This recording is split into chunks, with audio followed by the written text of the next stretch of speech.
प्रेम से बोले आनंद कंद भगवान की जय। गुरुर ब्रह्मा गुरुर्विष्णु गुरुर्देव महेश्वरा गुरुर्साक्षात् परम ब्रह्म तस्मै श्री गुरुवे नमः।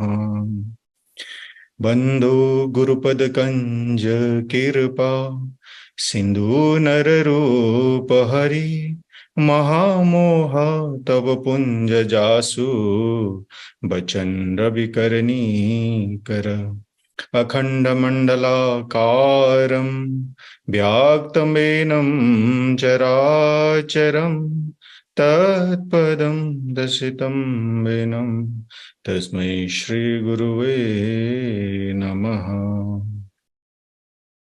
प्रेम से बोले श्री सद्गुरुदेव महाराज की जय।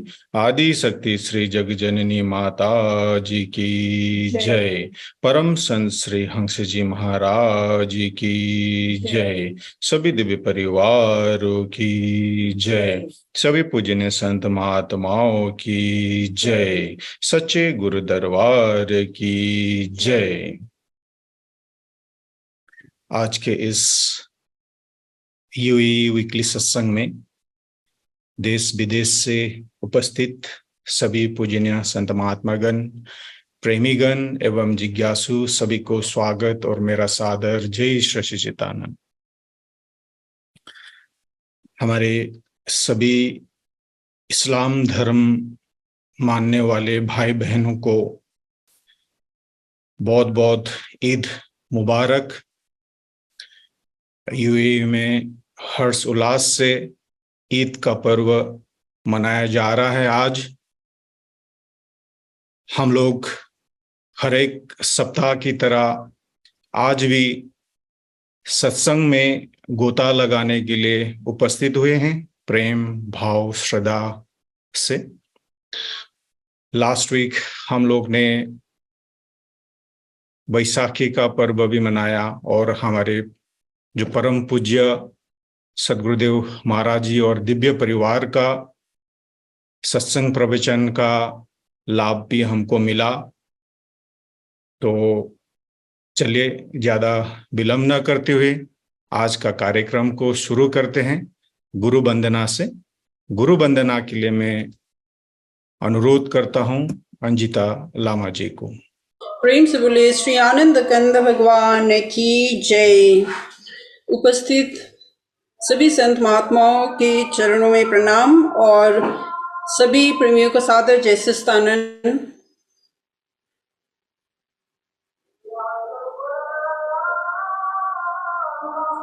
प्रेम से बोले श्री आनंद कंद भगवान की जय।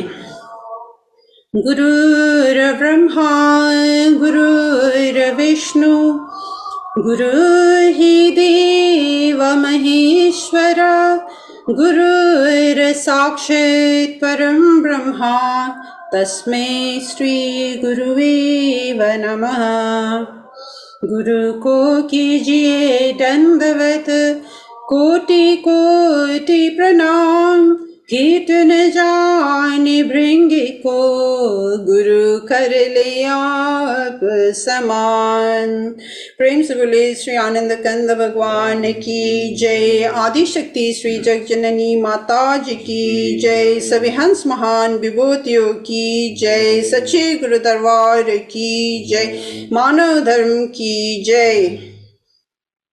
गुरु चरण कमल बलिहारी रे प्रभु चरण कमल बलिहारी रे।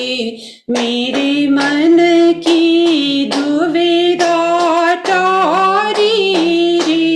मेरे मन की दुविधा टारी रे। गुरु चरण कमल बलिहारी रे प्रभु चरण कमल बलिहारी रे।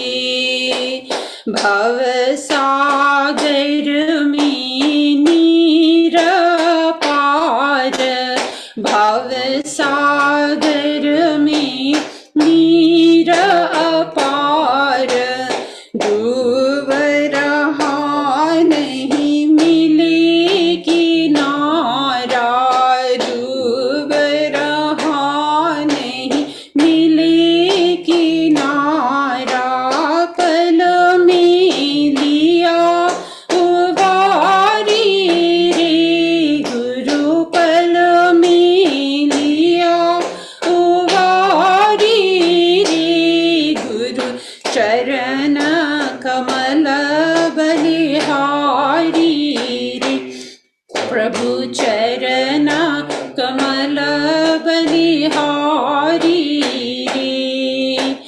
काम क्रोध मद लोभ लुटेरे, काम क्रोध मद लोभ लुटेरे, जन्म जन्म की वैरी मेरे, जन्म जन्म की वैरी मेरे, सबको दीना मारी रे गुरु, सबको दीना मारी रे गुरु, चरण कमल बलिहारी रे प्रभु, चरण कमल बलिहारी रे। द्वैत भाव सब दूर कराया, द्वैत भाव सब दूर कराया, पूरन ब्रह्मा एक दर्शाया, पूरन ब्रह्मा एक दर्शाया, घट घट ज्योत निहारी रे गुरु, घट घट ज्योत निहारी रे गुरु, चरण कमल बलिहारी रे प्रभु, चरण कमल बलिहारी रे। युग युगत गुरुदेव बताई, युग युगत गुरुदेव बताई, ब्रह्मा नंद शांति मन आई, ब्रह्मानंद शांति मन आई, मानुष देह सुधारी रे गुरु, मानुष देह सुधारी रे गुरु, चरण कमल बलिहारी रे प्रभु, चरण कमल बलिहारी रे। मेरे मन की दुविधा टारी रे, मेरे मन की दुविधा टारी रे गुरु, चरण कमल बलिहारी रे प्रभु, चरण कमल बलिहारी रे। सद्गुरु चरण कमल बलिहारी रे।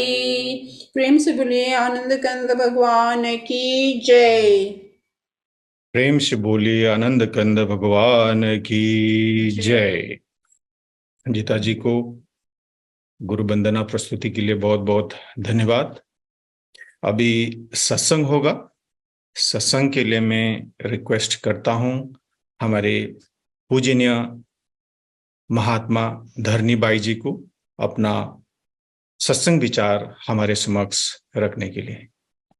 बोलिए श्री सद्गुरुदेव महाराज की जय। आनंद कंद भगवान की जय।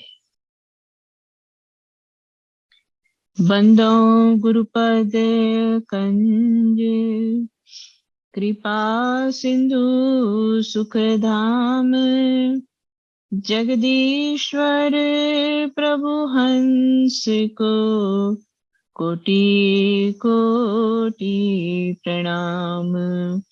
तुम पूर्ण परमात्मा तुम पूर्ण जगदीश आदि पुरुष सतगुरु तुम्हें तुम्हें नमाऊं शीश तुम्हें नमाऊं शीश। बोलिए श्री सद्गुरुदेव महाराज की जय। आनंद कंद भगवान की जय। आदि शक्ति जगत जननी श्री माता जी की जय। सभी दिव्य महान विभूतियों की जय। सच्चे दरबार की जय। श्री गुरु महाराज जी के चरण सरोज की छत्र छाया में हम और आप सब हर सप्ताह की तरह आज भी सत्संग का आनंद प्राप्त कर रहे हैं। और सत्संग हम जितना सुनते जाते हैं उतना ही वो सत्संग हमारे अंदर परिवर्तन लाता है। जब हम रामचरितमानस में बाल कांड में सत्संग की महिमा को पढ़ते हैं, संगति की महिमा को पढ़ते हैं, और उसमें फिर तुलसीदास जी एक बहुत अच्छी बात बताते हैं कि संगति के कारण सत्संग के माध्यम से धीरे धीरे मानव के अंदर परिवर्तन आता है। और परिवर्तन किस रूप में आता है? परिवर्तन होते होते वो मानव खुद ही संतों की तरह हो जाता है। अब अक्सर हम सुनते हैं, संतों की महिमा सुनते हैं, संतों की संगति की महिमा सुनते हैं, संत जैसा होना ये भी सुनते हैं, लेकिन संत की क्या विशेषता होती है? या सत्संग जो संतों के माध्यम से सत्संग हमको प्राप्त होता है, जो हमें संतों की तरह बनाता है, तो हमारे अंदर क्या परिवर्तन, क्या विशेषता प्रकट होती है? तो रामचरितमानस में ही हम इस बात को सुनते हैं कि जड़ चेतन गुण दोष में विश्व कीन्ह करतार, संत हंस गुण गहि पय परिहर पारे विकार। बहुत बार हमने ये चौपाई सुनी है। शायद जब से सत्संग सुनना शुरू किया तभी से हम इस चौपाई को सुन रहे हैं कि ये संसार भगवान ने बनाया है जड़ चेतन गुण दोष से मिलकर के। लेकिन जो संत होते हैं, जो संत वृत्ति के, संत प्रकृति के होते हैं, वो क्या करते हैं? तो कहते हैं कि वो हंस की तरह दूध पानी मिला हुआ है, उसमें से दूध को अलग कर लेते हैं। ये बहुत बार चौपाई दोहा हमने सुना है। इसका जो शब्दों का अर्थ है वो भी हमको पता है, और हम ये भी जानते हैं हंस के लिए ये कहा जाता है कि अगर उसके सामने दूध और पानी मिला के रख दिया जाए तो हंस की ये विशेषता है कि वो उसमें से दूध को ग्रहण करता है, पानी को छोड़ देता है। ऐसा हमने बहुत बार सुना है। अब जो बात हम सुन रहे हैं कि हंस जैसे हो जाते हैं, तो हंस एक तो पक्षी जिसकी हम बात सुन रहे हैं, और दूसरा हंस जो है कहा जाता है आत्मा को। आत्मा का भी गुण क्या है? आत्मा असार में, असत्य में नहीं भटकती है। लेकिन ये जो परिवर्तन है, हंस की वृत्ति हमारे अंदर आए, ये परिवर्तन कैसे होता है? तो एक तो है कि जब हम हंस प्रवृत्ति जिसकी है ऐसे लोगों की संगति करते हैं, ऐसे संतों की संगति करते हैं। और एक ये होता है कि हंस यानी कि जो आत्मा है, उस आत्मा से ज्यादा हम जुड़े रहते हैं। यानी कि हम अपने अंतरात्मा में, अपने अंदर में जो हमें प्राप्त होना है, जो हम भजन साधना से अंदर में जाते हैं, वो ज्यादा अभ्यास, उसकी ज्यादा संगति हमको हंस जैसा बना देती है। क्योंकि बहुत बार ये बात हम सुन चुके हैं, बताई जाती है कि हमारा जो मन है, भगवान कृष्ण गीता में कहते हैं कि मन एवं मनुष्याणाम कारणम बंध मोक्षयो। बंधन का भी कारण है, मोक्ष का भी कारण है। इसी मन की एक विशेषता बताई जाती है, कैसा उसका स्वभाव है या उसका ऐसा एक गुण है कि वो जिसके साथ जुड़ता है उसके जैसा होने लगता है। जैसा हम सुनते हैं पानी होता है, पानी में जो रंग मिला दे उस वैसा ही रंग बन जाता है पानी का। पानी को जिस पात्र में रखा जाता है, पानी उसी शेप में आ जाता है। ऐसे ही हमारा मन होता है। इसलिए मन जब बहिर्मुखी है, विषयों में है, संसार में रहता है, तो वो वहीं से उसी गुणों को ग्रहण करता है। क्योंकि संसार चलायमान है, परिवर्तनशील है, स्थिर नहीं है। ऐसे संसार के साथ जब मन जुड़ता है तो मन भी फिर चंचल हो जाता है। क्योंकि संसार अस्थिर है तो मन भी अस्थिर हो जाता है। लेकिन ऐसे ही मन को जब हम उस हंस यानी आत्मतत्व के साथ जोड़ते हैं, तो वहां पर मन, वही उसका स्वभाव है, जिसके साथ जुड़ेगा उसके जैसा बनेगा। तो यहां मन क्या करता है कि जब वो आत्म तत्व से जुड़ता है तो उसके गुणों को ग्रहण करता है, और उससे क्या होता है, हंस के गुण प्रकट होते हैं। तो हंस के गुण आत्म तत्व से जुड़ने से होता है प्रकट हमारे अंदर। और या तो जिसके अंदर हंस के गुण है, ऐसे संतों की सानिध्य से, उनकी संगति से, उनके विचारों को हम अपने जीवन में आचरण में लाते हैं, उससे हमारे अंदर ये प्रकट होता है। अब बात ये समझने वाली है कि हंस के गुण प्रकट हुए या नहीं हुए, या क्या है हंस के गुण। अब ऐसे तो समझ लिया कि दूध और पानी में से दूध को और पानी को अलग करना ये हंस कर सकता है और कोई नहीं कर सकते। लेकिन ये दूध क्या है और पानी क्या है, जिसको हम सरल शब्दों में कहते हैं दूध पानी मिला हुआ है, उसमें एक सार है और एक असार है। और यही बात तुलसीदास जी कहते हैं कि जड़ चेतन गुण दोषमय विश्व कीन करतार। जिस संसार में हम रह रहे हैं, ये संसार कैसा है कि जिसके अंदर गुण भी है, दोष भी है, जिसके अंदर जड़ भी है और चैतन्य भी है। तो जड़ क्या है, चैतन्य क्या है।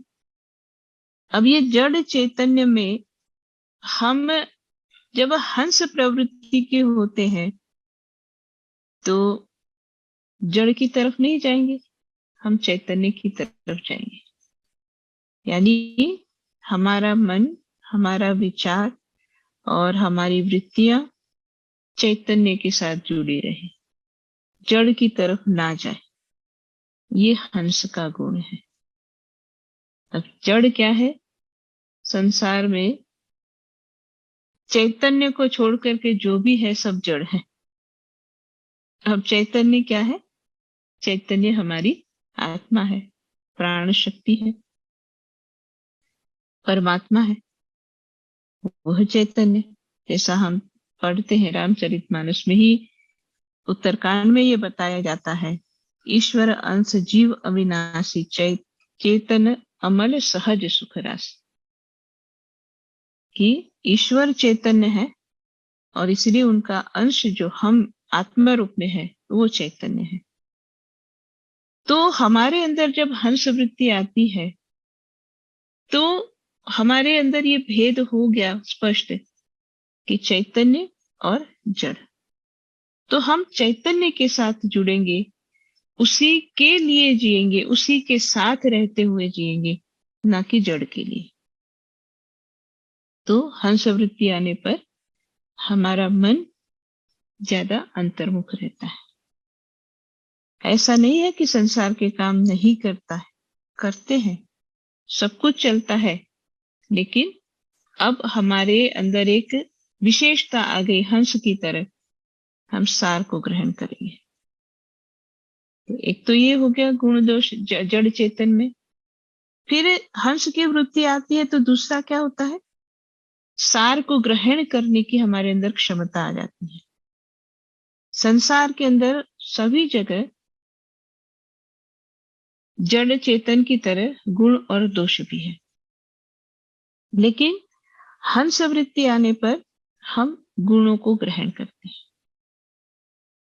इसके साथ साथ क्या परिवर्तन होता है कि हम सत्य की तरफ, सार को ग्रहण करने की तरफ ही हमेशा अग्रसर होते हैं।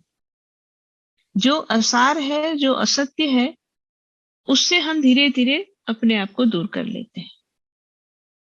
अब ये हमारे जीवन की हर क्षण बीतती हुई जो यात्रा है उसके साथ ये होता है। जैसे दृष्टांत के लिए कि जब ये परिवर्तन होता है तो कहाँ कहाँ होता है, कैसे कैसे होता है। फिर आप सब लोग अपने आप के लिए सोच भी सकते हैं कि भाई हमारे अंदर इतना परिवर्तन हो ही गया है अभी तक। तो समझने के लिए जैसे कि सार को ग्रहण करने की बात है, तो हम संसार में परम तत्व को, प्राण शक्ति को, जो सार है उसको जान चुके हैं। लेकिन फिर भी जब तक हंस प्रवृत्ति नहीं आती तब तक सार को जानते हुए भी हमारा समय, हमारा मन, हमारे विचार असार में उलझे रहते हैं। वहां से जब हटना शुरू हो जाए, जैसे कि अपना हानि लाभ भी उसमें समझ में आता है, अलग रूप में समझ में आता है। जैसे कि एक समझने के लिए दृष्टांत के रूप में कि दो व्यक्ति हैं, एक के अंदर हंस गुण प्रकट होने लगे हैं, दूसरे के अंदर अभी नहीं हुए हैं। अब क्या होगा कि एक जो जिसके अंदर हंस गुण प्रकट नहीं हुए अभी तक, वो चाहेगा कि चलो कुछ बातचीत करते हैं, या तो किसी भी तरह से अपने आप को इन सब झंझटों में किसी न किसी रूप में उलझा के रखेगा। जिसके अंदर हंस गुण प्रकट हुए हैं वो क्या करेगा, बातचीत तो छोड़ो भाई, श्वासों को सार्थक करते हैं। तो क्या होगा कि वो इसी संसार में रहते हुए जो सार हमारे अंदर है उसकी तरफ तुरंत मुड़ जाएगा। जैसे कि अगर दो लोगों की आपस में कुछ अनबन हो रही है, अगर एक ज्ञानी है, एक हंस वृत्ति का है, एक हंस वृत्ति का नहीं है, तो हंस वृत्ति का नहीं है वो ये सोच करके नहीं, मैं तो अपनी बात छोड़ूंगा नहीं।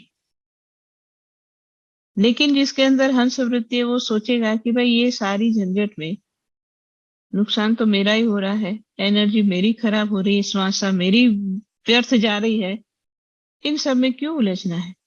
उसको ऐसा लगता है तो छोड़ो उसकी बातों को, उसके लिए हम अपने मन को दूसरी तरफ ले जाते हैं। यानी उसने भेद कर लिया, असार क्या है और सार क्या है।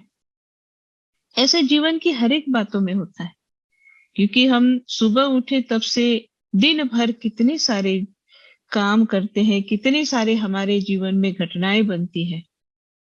उन सब में जब हम इस तरह से जागृत रह करके न सिर्फ गुणग्राही हो लेकिन सार को ग्रहण करने लग जाते हैं, तो ये हंस वृत्ति है। इसीलिए जो साधक होते हैं, भक्त होते हैं, भक्त तो शायद नहीं कहेंगे, लेकिन ये साधना के रास्ते पर जो आगे बढ़ते हैं उनकी अलग अलग 4 जो है कैटेगरी बताई जाती है। और उसमें सबसे ऊपर जो सुप्रीम होते हैं उनको कहते हैं परमहंस। जैसे हम सुनते हैं कि रामकृष्ण परमहंस, परमहंस जो सबसे श्रेष्ठ, सबसे ऊपर की जो श्रेणी है। जो परमहंस होते हैं उनके लिए उनकी क्या विशेषता होती है, या उनके अंदर क्या गुण होते हैं कि हंस के गुण होते हैं। इसलिए वो संसार के असार जो भी चीजें हैं उसमें कभी नहीं उलझते। एक किताब पढ़ रही थी मैं, और उसमें जो है एक वर्णन था किसी जो है इसी तरह की जो बात थी, उसमें एक वर्णन था। तो उसमें कहा था कि भाई एक जगह कहीं पर, और साधु महाराज कोई थे, उनके पास उनकी संगति होती थी, सत्संग होते थे, जो भी चलता था उनका। साधु महाराज भी अपना प्रचार करते थे, खुद भजन में बैठते थे, जो भी उनका नियम था, सारे नित्य नियम उनके चलते थे ठीक से। एक दिन इसी तरह से कोई प्रोग्राम था उनके पास, काफी लोग थे, सत्संग समापन हुआ, और जैसा अक्सर होता है सत्संग समापन होने पर भंडारा होता है। और पुराने समय की बात है तो उस समय पत्तल जो होते थे उसके अंदर भोजन परोसते थे। तो जो लोग आए थे सबको भोजन परोसा गया, सबने भंडारे का महाप्रसाद ग्रहण किया। और जब खा लेते थे तो पत्तल की विशेषता यही, आपने खा लिया है तो उठा के फेंक दो। तो वो जो लोग सारे भगत लोग जो जो थे सब खाना खा करके अपने अपने पत्तल उठा करके एक जगह कहाँ पर था भाई, यहाँ पर सबने अपने पत्तल डालने हैं, तो सब वहां पर डाल रहे थे। अब भोजन में कोई ऐसा भी होता था कि जो प्रसाद समझ के पूरा खा गया, कोई ऐसे भी होते थे कि नहीं खाया गया। तो वहां जो पत्तल पड़े हुए थे, तो ऑब्वियसली जब खाने की चीज और ऐसा होता है तो जो है कुत्ते कौवे ये सब वहां पहुंच जाते हैं। तो पत्तल पड़े हुए थे, उसमें थोड़ा बहुत जूठा भोजन भी पड़ा हुआ था, और कहीं से 2-4 कुत्ते भी आ गए, वो भी उसमें से कुछ न कुछ अपना खाने लगे। और उसी समय एक भगत की नजर गई कि भाई जहां हमने पत्थर फेंके हैं, कुत्ते कौवे जिसमें बैठ करके खा रहे हैं, उतने में वो देखते हैं कि एक व्यक्ति वहां पर आता है। और वो व्यक्ति जिसको अपना न पहनने का ढंग है न किसी चीज का ढंग है, संसार की नजर से वो वहां पर आया। आकर के जो देखा यहाँ पर कुछ है, जो कुत्ते खा रहे थे उन्हीं के साथ बैठ करके जो भी उनको था उसमें से कुछ उठाया, मुंह में डाला, थोड़ा खाया और फिर चल दिए। अब वहां से जब चल दिए तो जिसने देखा उसको बड़ा आश्चर्य हुआ। उसने फिर कहा कि देखो ये शायद पागल है, उसको ये भी नहीं पता कुत्ता जिसमें खा रहा है उसी में वो भी खा रहा है।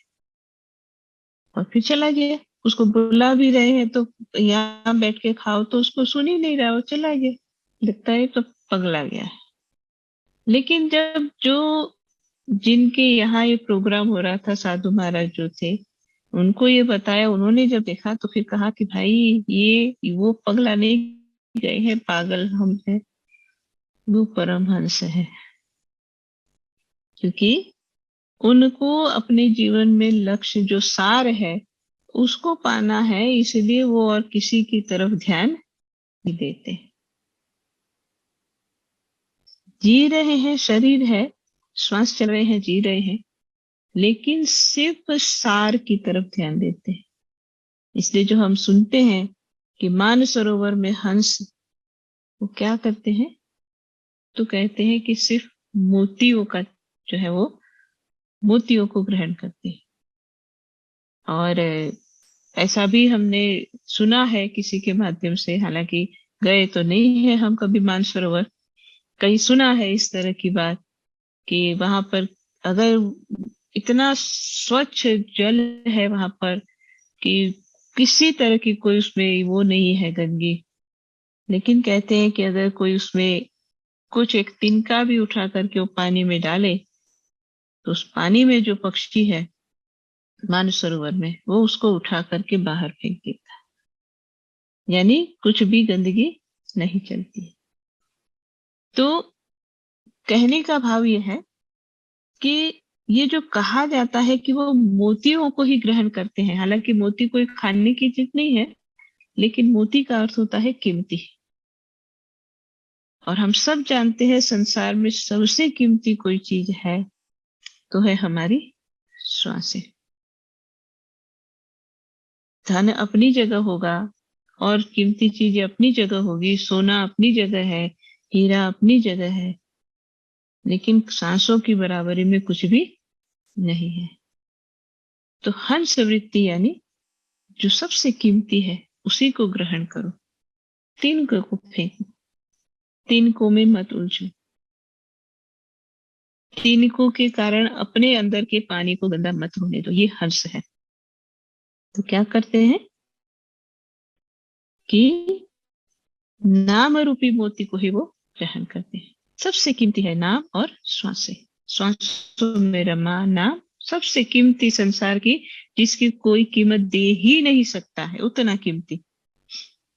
इसलिए जो हम पढ़ते थे स्कूल में, संस्कृत में सुभाषित आती थी कि आयु सहक्षण एक अपि सर्व रत्ने न लभ्यते। जैसा हम सुनते हैं कि सारे संसार का खजाना जितना भी है, सारा धन रत्न जो भी है, सब कुछ जमा करके दिया जाए तब भी एक श्वास मिलती नहीं है, इतनी कीमती ये श्वास है। तो हंस क्या करते हैं, उस श्वास को ही अपना चारा बनाते हैं, उसी को ग्रहण करते हैं। वो फालतू उसमें नहीं उलझते, वो मोतियों को ही ग्रहण करते हैं।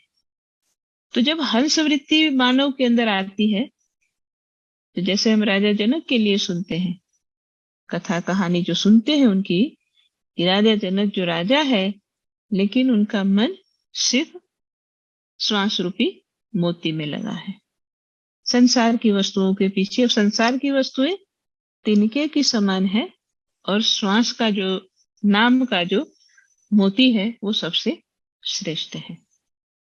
तो हंस की प्रवृत्ति आने पर, हंस के गुण प्रकट होने पर, इस खजाने को जमा करने के प्रति या इस खजाने की तरफ ही हमारा मन रहता है, हमारा चिंतन रहता है। कि जैसा कबीरदास जी के लिए हम सुनते हैं, सत्संग में अक्सर हम ये सारी कहानियां बहुत बार सुन चुके हैं। कबीरदास जी के लिए हम ये सुनते हैं कि जो कपड़ा बुनते थे, और कहा जाता है कि एक बार जब कपड़ा बुन रहे थे और उसमें उनका एक धागा टूट गया। अब धागा टूटा है तो उसको जोड़ना पड़ेगा, उन्होंने धागा जोड़ दिया। उसके बाद जब बुनना शुरू किया तो ऐसा कहा जाता है कि कबीरदास जी बड़े उदास हो गए, दुखी हो गए, और कहने वाली पे बातों में ये भी सुना देते कि वो रोने लगे। हालांकि रोने लगे वो तो हम नहीं कहेंगे, लेकिन बड़े दुखी हुए। तो पूछा उनसे कि भाई क्या हुआ, धागा ही तो टूटा था, उसमें इतना क्यों दुखी होना।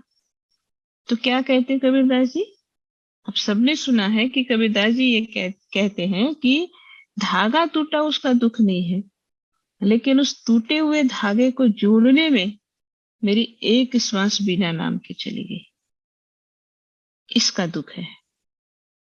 ये है हंस। तो कहा कि भाई श्वास एक नाम के बिना चली गई, फिर अभी तो आप कर रहे हो सुमिरन, अब तो नाम में मन चला गया।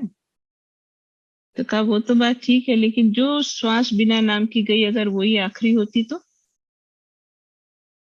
ये है हंस।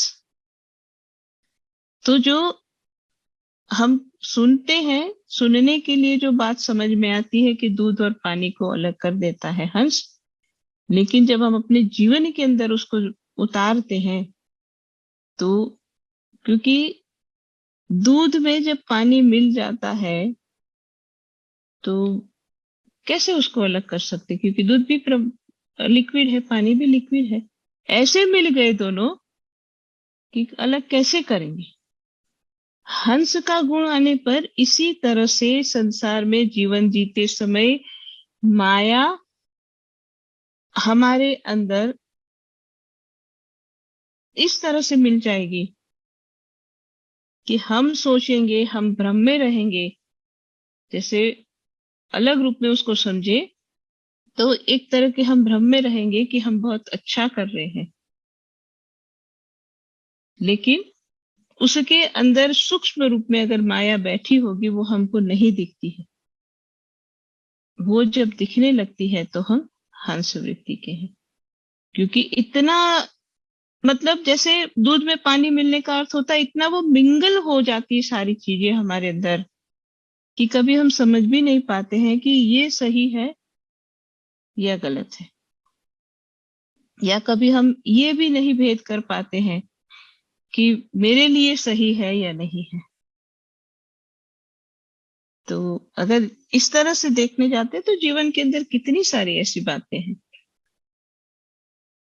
तो इसीलिए हंस का ध्यान बहुत महत्वपूर्ण इसीलिए है, सर्वश्रेष्ठ इसीलिए है कि हंस का ध्यान करते करते, हंस का ध्यान धरते धरते, हंस के साथ जुड़ते जुड़ते हमारे अंदर धीरे धीरे ये क्षमता आती है कि हम इन चीजों को धीरे धीरे अलग करना सीखते हैं। और जितना हम अब अलग करने लग जाएंगे उतना ही सार को ग्रहण करते चले जाएंगे, और उतना ही हम जो श्रेष्ठ को ग्रहण करेगा वो श्रेष्ठ बनेगा, जो असार को ग्रहण करेगा वो असार ही रहेगा। यही बताया जाता है कि जो आप अपने अंदर लेते हो आप वैसे बनते हो। ऐसे कहने के लिए तो कहावत है, जैसा खाओ अन्न वैसा बने मन। मतलब जो अंदर गया वैसा ही तो हमारा बनता है। इसी तरह से सूक्ष्म की दुनिया में देखे तो भी उसमें भी है, जो सूक्ष्म रूप में हमारे अंदर जाता है या सूक्ष्म रूप में हम जिसके साथ जुड़े रहते वैसे हम बन जाते हैं। और इसलिए जब हम भक्तों की कथाएं कहानियां सुनते हैं उसमें ये सुनते हैं ना कि भाई ऐसे भक्तों के बारे में बताया जाता है कि भाई उनके रोम रोम से नाम प्रकट हो रहा था, क्योंकि उन्होंने नाम के अलावा कुछ किया ही नहीं। संसार में जिए, सब कुछ किया, लेकिन उसी को। तो ये है हंस वृत्ति। वैसे समझने के लिए इतना भी बहुत है, करने के लिए तो अभी बहुत कुछ है। तो ये जो भी बात हम अभी सुन रहे हैं, समझ रहे हैं, ये मेरे लिए भी है, आपके लिए भी है, हम सबके लिए है। क्योंकि पर्सनली हम खुद ऐसा मानते हैं कि जब हम कुछ बात सुना रहे हैं, अगर मैं कुछ बात सुना रही हूँ तो आप लोग बाद में सुनते हो, पहले मैं सुनती हूँ, तो पहले मेरे लिए है फिर बाद में आपके लिए है। लेकिन गुरु महाराज जी के चरणों की ये असीम दया हम सब पर होगी कि मैं और आप, हम सब जितने सुन रहे हैं, हम सबके अंदर ये परिवर्तन आए, हम सार को ग्रहण करने वाले बन जाए। तो इन्हीं शब्दों के साथ मैं अपनी वाणी को विराम देती हूँ। बोलिए श्री सद्गुरुदेव महाराज की जय। आनंद कंद भगवान की जय। आदिशक्ति जगत जननी श्री माता जी की जय। प्रेम से बोलिए श्री सद्गुरुदेव महाराज की जय। हमारे पूजनीय महात्मा धरनी भाई जी को अति अमूल्य सत्संग विचार से हम सबको लाभान्वित करने के लिए भाई जी को हृदय से धन्यवाद देना चाहते हैं। चलिए अभी एक छोटा सा भजन होगा। भजन के लिए मैं आमंत्रित करता हूं हमारी जो प्रतिमा बहन है उनको एक सुंदर भजन प्रस्तुत करने के लिए। प्रेम से बोले सद्गुरुदेव महाराज की जय। सभी दिव्य परिवार की जय। संपूर्ण पूजनीय संत महात्मा की जय। मुझ में राम तुझ में राम सब में राम समाया। सबसे कर लो प्रेम जगत में कोई नहीं पराया। मुझ में राम तुझ में राम सब में राम समाया। सबसे कर लो प्रेम जगत में कोई नहीं पराया। एक बाप के बेटे एक हमारी माता, दाना देने वाला एक हमारा दाता। ना जाने किस मूर्ख ने लड़ना हमें सिखाया। सबसे कर लो प्रेम, जगत में कोई नहीं पराया। मुझ में राम तुझ में राम, सब में राम समाया। सबसे कर लो प्रेम, जगत में कोई नहीं पराया। एक बाग के पुष्प है सारे, एक माला के मोती। जितने हैं संसार में प्राणी, सब में है एक ज्योति।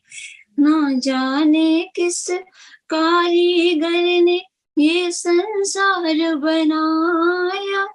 सबसे कर लो प्रेम, जगत में कोई नहीं पराया। मुझ में राम तुझ में राम, सब में राम समाया।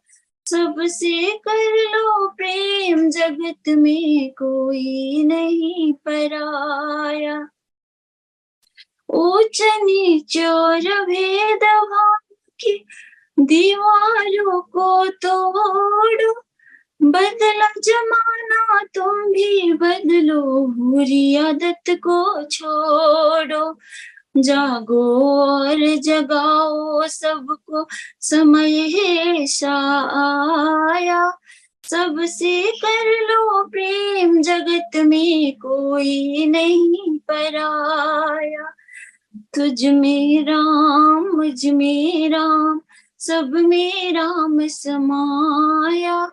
सबसे कर लो प्रेम, जगत में कोई नहीं पराया।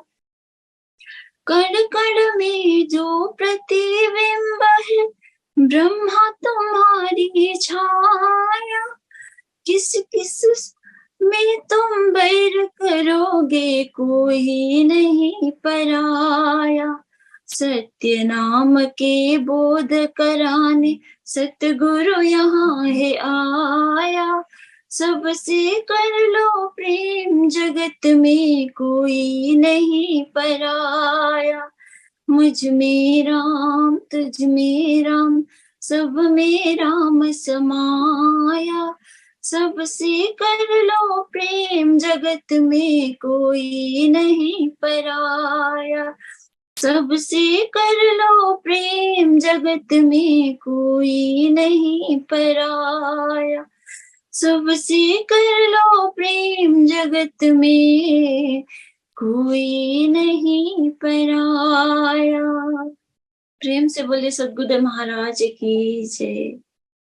प्रेम से बोले आनंद कंद भगवान की जय। हमारे गुरु बहन प्रतिमा जी को अति सुंदर भजन प्रस्तुत करने के लिए बहुत बहुत धन्यवाद। प्रेम से बोले आनंद कंद भगवान की जय। मैं अंजिता लामा जी को अनुरोध करता हूं एक छोटा सा भजन और प्रस्तुत करने के लिए। प्रेम से बोलिए श्री आनंद कंद भगवान की जय। आदि शक्ति श्री जगजननी माता जी की जय। सुनो सुनो वचन नर नारी, हरि भजन करो सुखकारी। सुनो सुनो वचन नर नारी, हरि भजन करो सुखकारी। जिन रचा शरीर तुम्हारा, उसका क्यों नाम विसारा। जिन रचा शरीर तुम्हारा, उसका क्यों नाम विसारा। कृत धन शठ मूढ़ नारी, हरि भजन करो सुखकारी। सुनो सुनो वचन नर नारी, हरि भजन करो सुखकारी।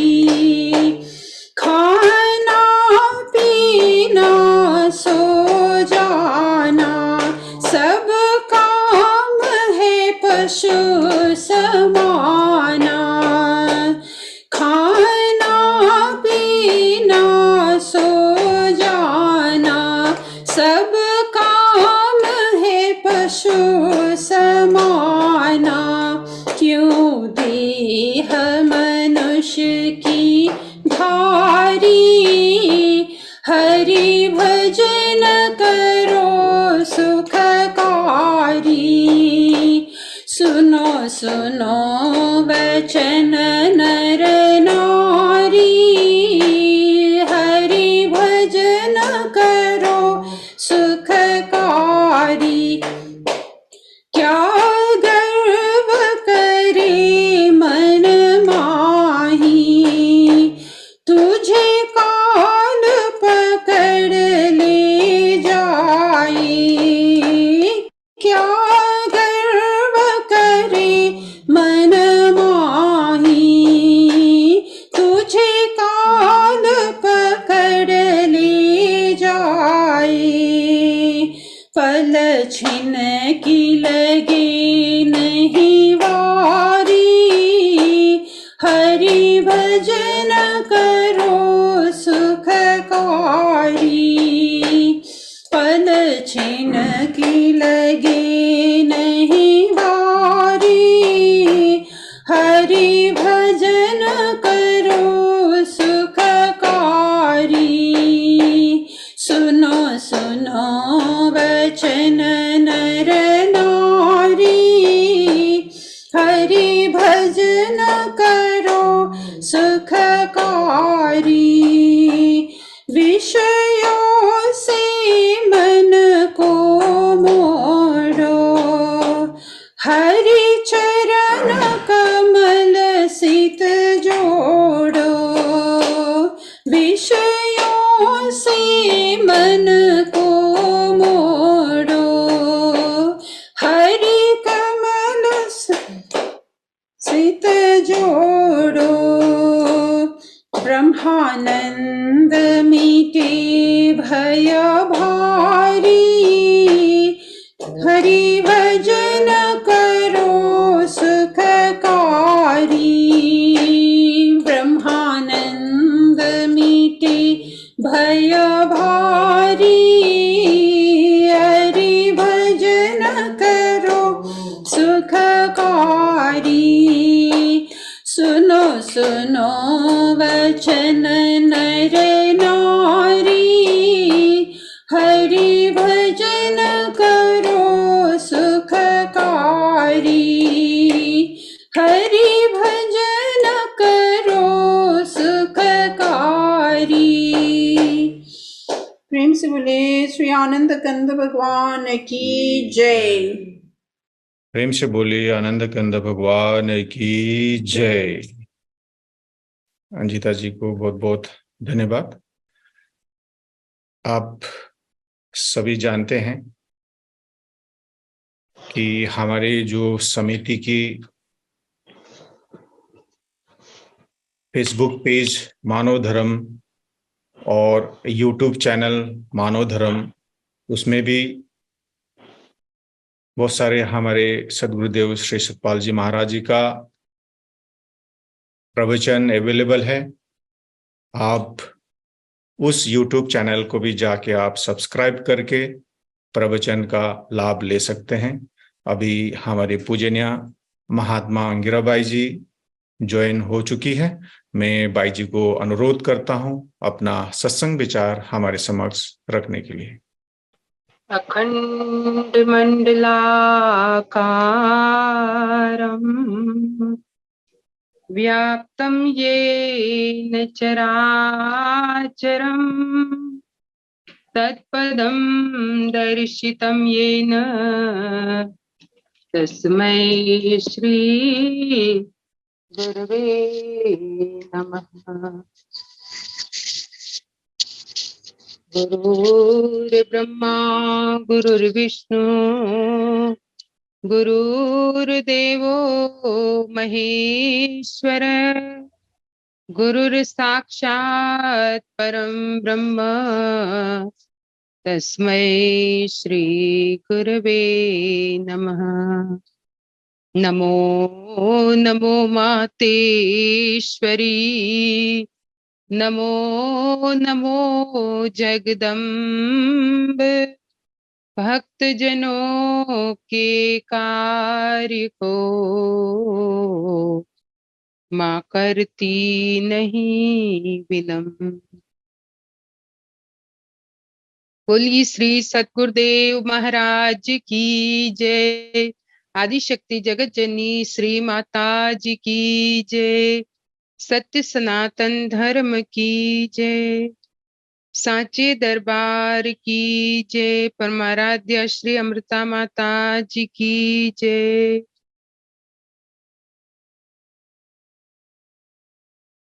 आदरणीय उपस्थित प्रभु प्रेमी आत्मीय बंधुओं,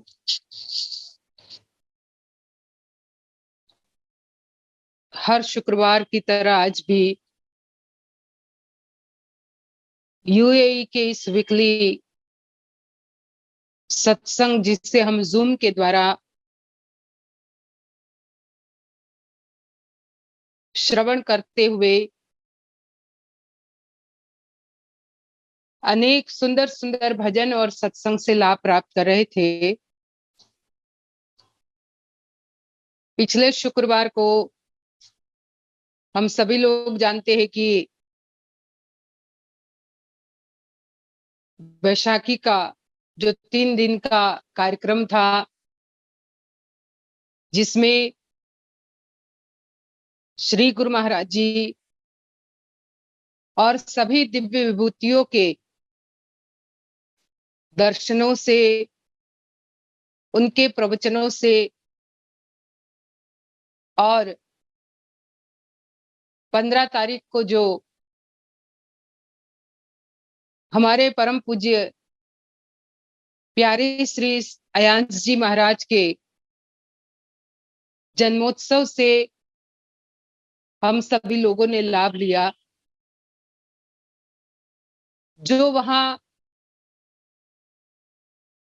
रूबरू पहुंचे उनको भी अपना एक अलग आनंद मिला, और जो नहीं पहुंच पाए उनके लिए श्री गुरु महाराज जी के चरण कमलों की कृपा से उन्हें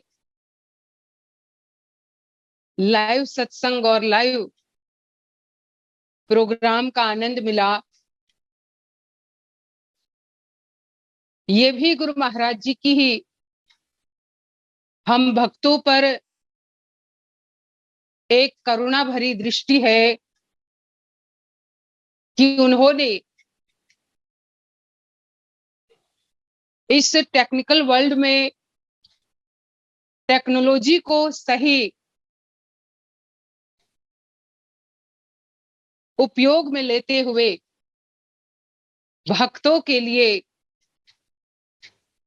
एक ऐसा जरिया बना दिया कि भक्त किसी भी दुनिया के किसी भी कोने में क्यों ना हो, वो अपने गुरु महाराज जी के साथ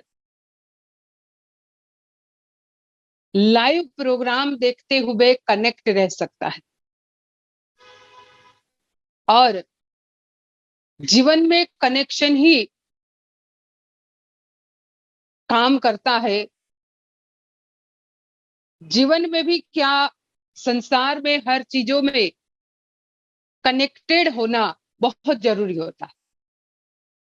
जहां हम डिस्कनेक्ट हुए किसी चीज से तो वो चीज का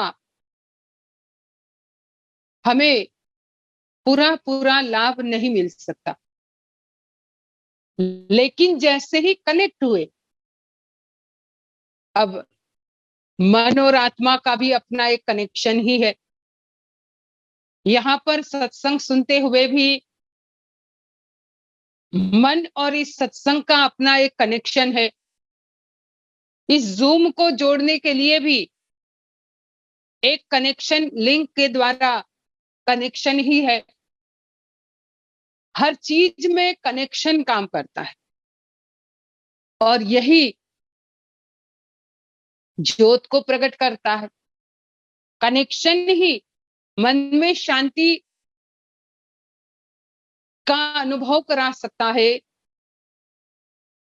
पर जब जब जीव उस परम शक्ति से डिस्कनेक्ट हुआ, वहीं पे उसका पतन का रास्ता खुलने लग जाता है और एक दिन वो ऐसे पतन के गर्त में गिर जाता है कि खुद को भी न वो संभाल पाता है और न खुद की पहचान कर पाता है। और इसलिए हमारे ज्ञानी लोग हमें एग्जाम्पल के तौर पे समझाना चाहते हैं, चाहे रावण हो, चाहे हिरण्यकश्यप हो, भाई और चीजों से तो हर तरह से कनेक्टेड था, लेकिन जहां उन्होंने उस परम शक्ति के साथ मन के तारों को विपरीत तरीके से जोड़ना चाहा, और विपरीत तरीके से जब भाई तार जुड़ते, इलेक्ट्रिसिटी में भी आप देखो, अगर जरा सा तार गड़बड़ हो गया, लाल की जगह ब्लू लग गया, ब्लू की जगह येलो लग गया, तो उसमें करंट पैदा हो सकता है। वो हमारे जीवन को भी ले सकता है, जीवन को खत्म कर सकता है। और यही हुआ हिरण्यकश्यप के साथ, रावण के साथ, क्योंकि उन्होंने विपरीत तार जोड़ने का अपने मन में, अपने दिमाग में एक विचार बैठा दिया। और खाली विचार ही नहीं, उस पर उसी तरह से उसने कर्म भी किए, विपरीत तार जोड़े, जिसके कारण वही धीरे धीरे पतन की तरफ जाता ही रहा।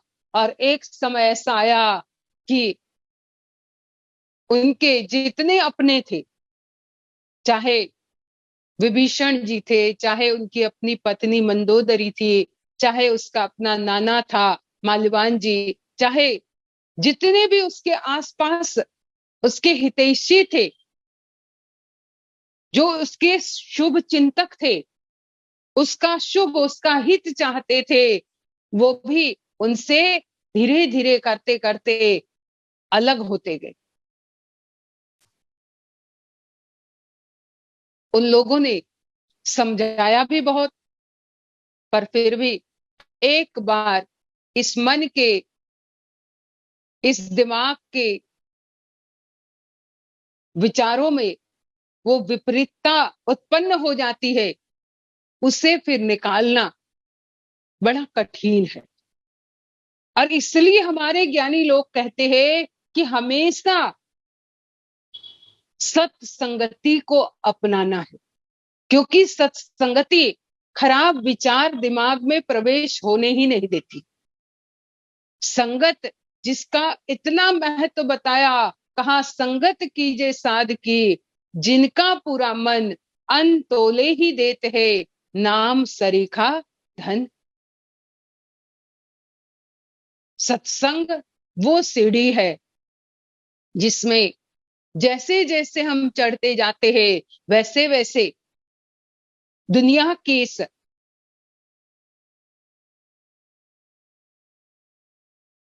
विपरीत ताक से हम ऊपर उठते चले जाते। भाई सीढ़ी पे जैसे ऊपर चढ़ते हैं तो नीचे वाला जो फ्लोर है वो हमसे काफी दूर होता चला जाता है, जैसे जैसे चढ़ते हैं वो हमसे दूर होता चला जाता है।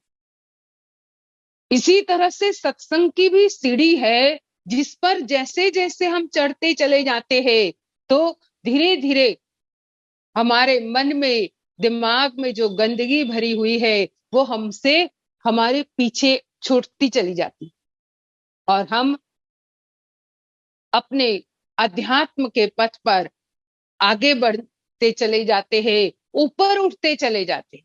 भाई सीढ़ी पर चढ़ते हैं तो ऊपर उठते हैं, अध्यात्म पथ पर भी सत्संग की सीढ़ी से ही ऊपर उठा जाता है।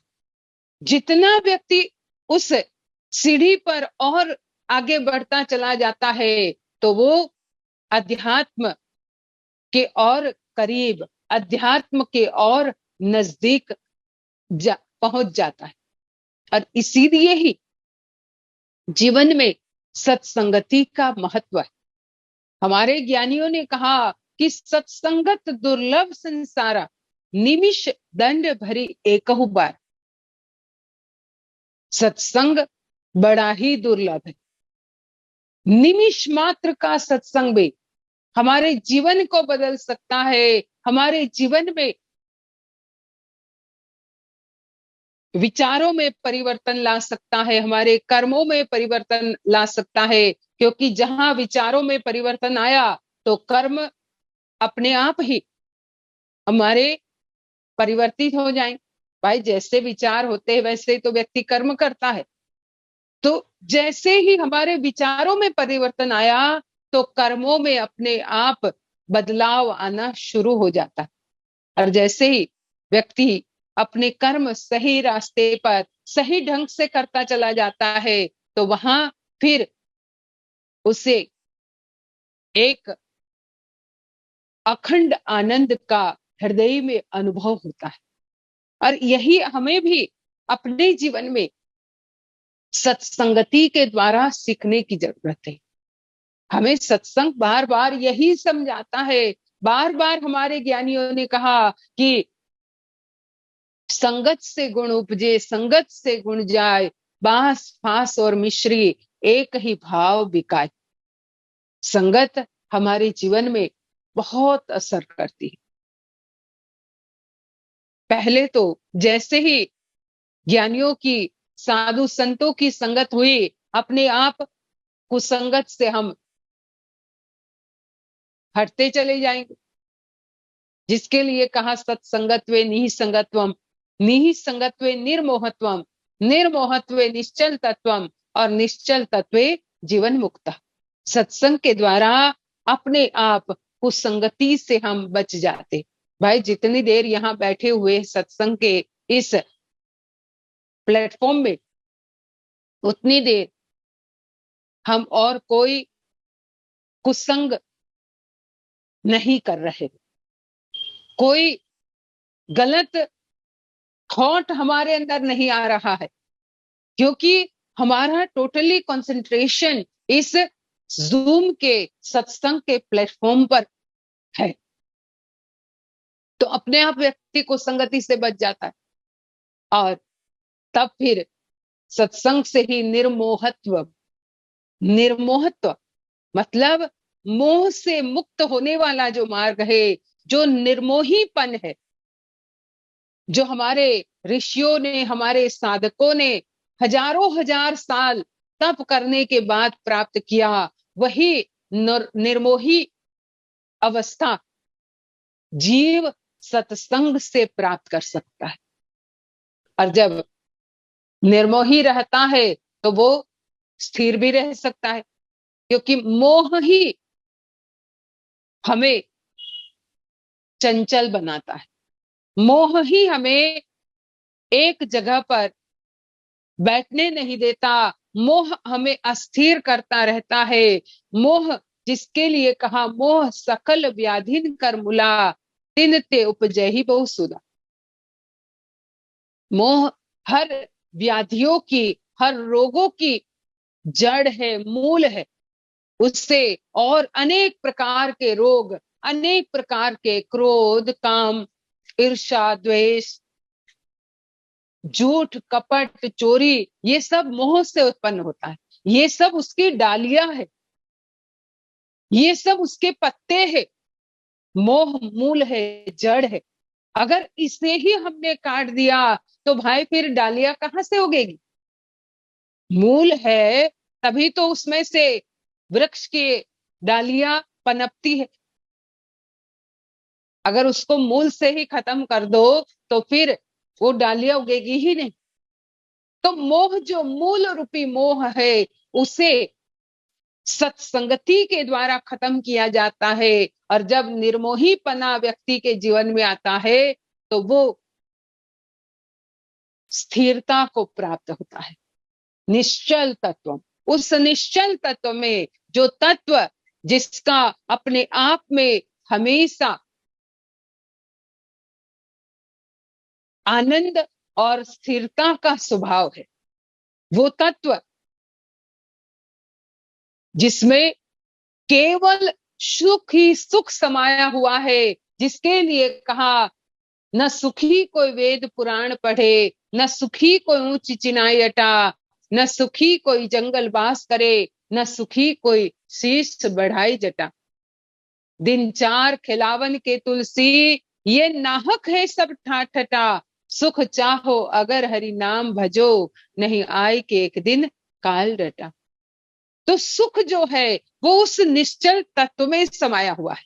जो जिसके जीवन में निश्चलता है, जिसके जीवन में स्थिरता है, वो हमेशा, भले चाहे संसार की फैसिलिटीज की चीजें उसके पास नहीं है, तो भी वो सुखी रहेगा, अगर वो निश्चल है तो, अगर वो स्थिर है तो।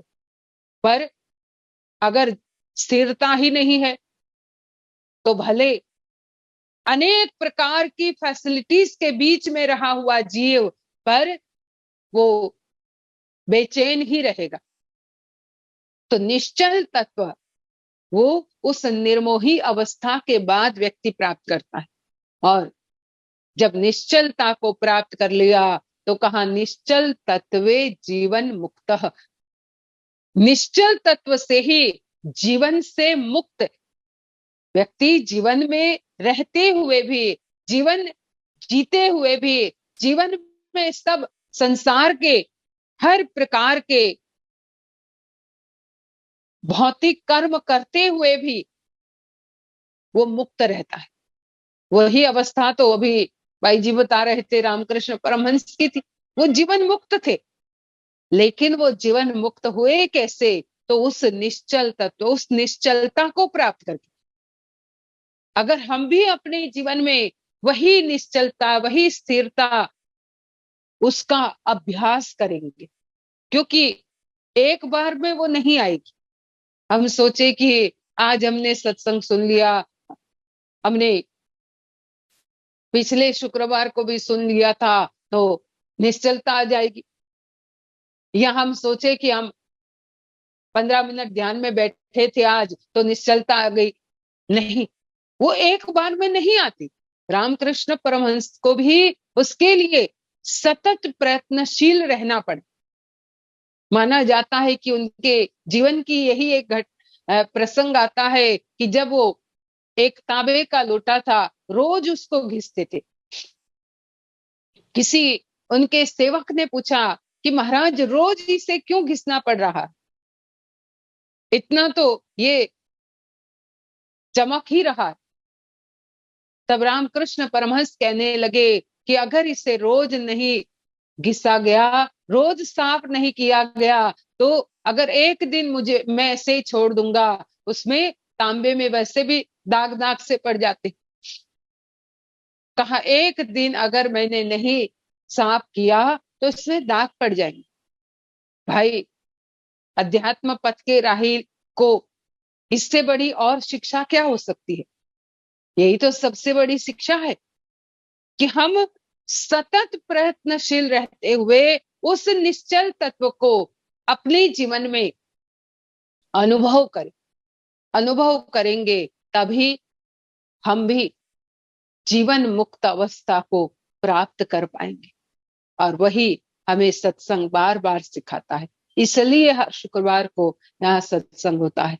तो हम सभी लोग सौभाग्यशाली है कि ये सत्संग का लाभ हमें मिलता ही रहता है। और अगले शुक्रवार को तो मैं गुजरात रहूंगी। अब मेरी बदली गुजरात हुई है, सूरत में, सूरत जाऊंगी, तो वहीं से सत्संग करेंगे। अब कल परसों ही निकल रही हूँ यहाँ से, तो वहां से सत्संग करते रहेंगे हम। और हमेशा, क्योंकि ये एक ऐसा माध्यम, प्लेटफॉर्म हमें मिला हुआ है कि दुनिया के किसी भी कोने में हम हो तो भी हम कनेक्टेड रह सकते हैं, तो भी हम एक दूसरे से जुड़े हुए रह सकते हैं। और ये रास्ता हमें मिला हुआ है, तो सभी लोगों को बहुत बहुत धन्यवाद कि इस प्लेटफॉर्म को यूज करते हुए आप सभी लोगों ने सत्संग सुना। इसी तरह से हर शुक्रवार को होता है हमेशा, क्योंकि महाराज जी भी ज्ञान प्रचार के बारे में बात करते हैं। अगर हम इतना भी ना कर पाए, भाई अपने घर में सत्संग रख करके आसपास में बुलावा देना, ये थोड़ी बड़ी बात है, पर इसमें ये लिंक को शेयर करने में तो कोई हमारा कुछ नहीं जाता, ना हमें कोई दरी बिछानी है, ना कोई हमें स्टेज लगाना है, कुछ नहीं करना। देखो गुरु महाराज जी ने कितना सरल ज्ञान प्रचार का हमें माध्यम, रास्ता बताया है कि बस एक लिंक आप शेयर कर दो। अगर एक व्यक्ति 2 लोगों को लिंक शेयर कर दे और वो 2 में से एक ही भी जुड़ गया, हो सकता है उसे इस चीज की अपने जीवन में तलाश हो और आप उसकी उस तलाश को अंजाम दे सकते हो, उसके मंजिल तक पहुंचा करके। तो हम सभी लोग ज्यादा से ज्यादा ज्ञान के प्रचार को अपने दिमाग में रखते हुए ये लिंक जरूर शेयर करें और हर शुक्रवार को खुद भी जुड़े, औरों को भी जुड़ाए। जैसे कहते आप जपे औरों को जपाए, ऐसे खुद भी लिंक से जुड़े और औरों को भी लिंक से जोड़े। तो यही कहते हुए मैं अपने विचारों को विराम देती हूँ। अब आगे का कार्यक्रम जो होगा आप लोगों के समक्ष रखा जाएगा। बोलिए श्री सद्गुरुदेव महाराज की जय। आदि शक्ति जगत जननी श्री माता जी की जय। प्रेम से बोलिए श्री सद्गुरुदेव महाराज की जय। हमारे पूजनीय महात्मा अंगिरा बाई जी जो लखनऊ से जुड़े हुए थे, बाई जी ने बहुत ही सारगर्भित सत्संग विचार से हम सबको लाभान्वित किया। बाई जी को बहुत बहुत धन्यवाद। हमारे पूजनीय महात्मा धरणी बाई जी को भी बहुत बहुत धन्यवाद। उन्होंने अपना कीमती समय निकाल के हम सबको प्रेरणादायक सत्संग विचार से लाभान्वित किया। हमारी प्रतिमा बहन और अंजिता जी को भी बहुत बहुत धन्यवाद। अति सुंदर भजन प्रस्तुत करके हम सबको आनंदित किया। और जितने भी देश विदेश से जुड़े हुए पूजनीय संत महात्मा और प्रेमीगण जिज्ञासु जुड़े हुए हैं, फेसबुक लाइव में भी जुड़े हुए हैं और बाद में यूट्यूब चैनल में भी देखेंगे, आप सबको बहुत बहुत धन्यवाद।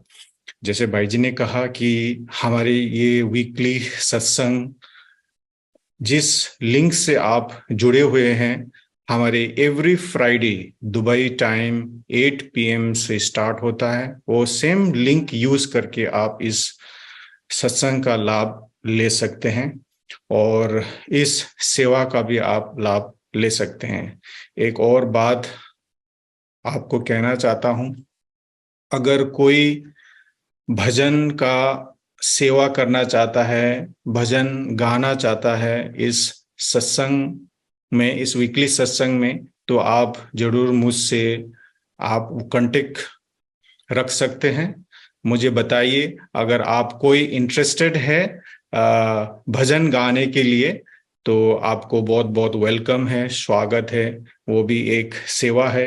हम सब आश्रम से जुड़े, ऐसे ऑनलाइन सत्संग से जुड़े और लिंक शेयर जरूर करें। और जैसे भाई जी ने कहा कि हम एक जो प्रचार के माध्यम का एक जरिया बने, तो आप लोग जरूर भाग ले सकते हैं इस सत्संग में अगर आप इंटरेस्टेड हैं भजन गाने के लिए। तो आज के कार्यक्रम को हम लोग यहीं पर समाप्त करते हैं एक छोटी सी प्रार्थना से। मैं भाई जी को अनुरोध करता हूँ प्रार्थना के लिए। बोली श्री सद्गुरुदेव महाराज की जय। ध्यान मूलम गुरुर्मूर्ति पूजा मूलम गुरु पादुका मंत्र मूलम गुरुर्वाक्यम मोक्ष मूलम गुरु कृपा।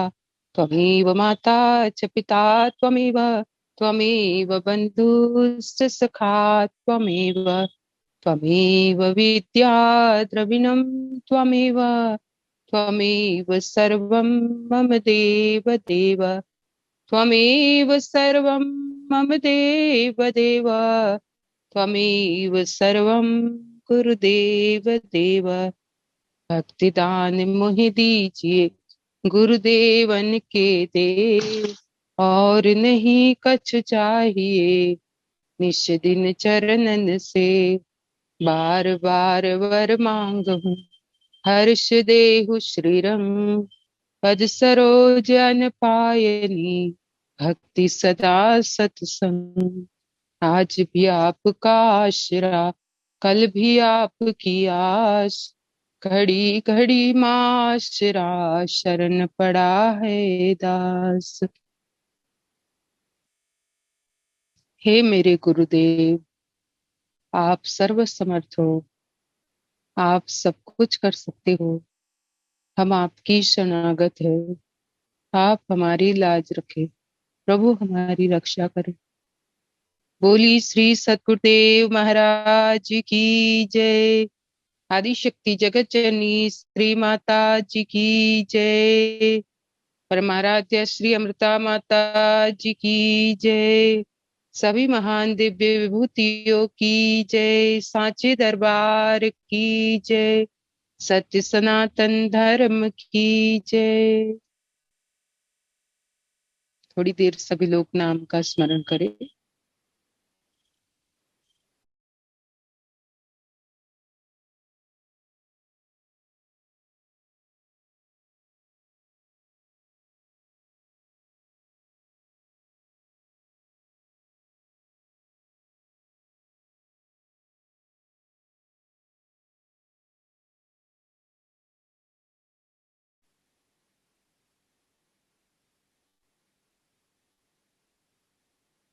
बोलिए आनंद कंद भगवान की जय।